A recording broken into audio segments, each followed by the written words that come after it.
Hello and welcome to Kamui, the final chapter of the Tale of Altinex, and the first one released by the entity of Ciderskane.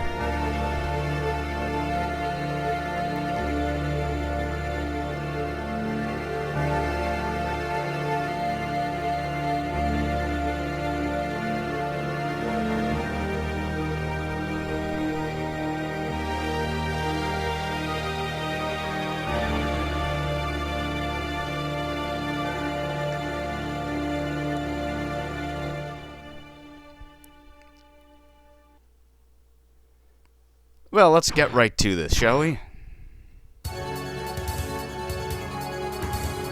Okay, we are actually piloting a Kamui, one of the ships from the end of Reflex, and we can do almost everything that the Kamuis could when we fought them. We have the main shot, we have the homing thunder, which actually gives you a score multiplier against enemies below your plane for depending on how full your thunder meter is, and the lightning beam that you just saw, which actually cancels out enemy shots and can turn some enemy shot types into extra lightning for further damage.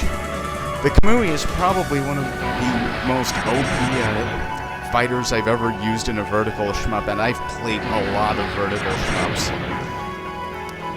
I used to be a junkie on these games, even though I was never all that great at them.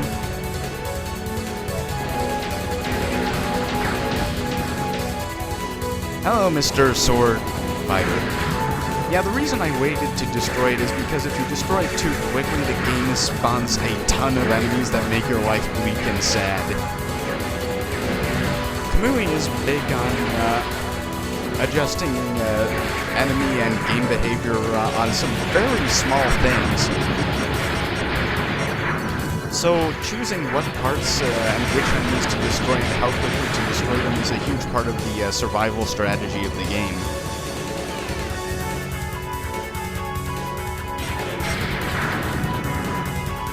It didn't take us too long to get into the atmosphere this time.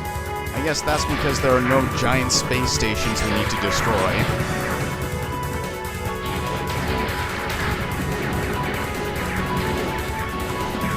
This is the only game in the series to use conventional power-ups for your main shot.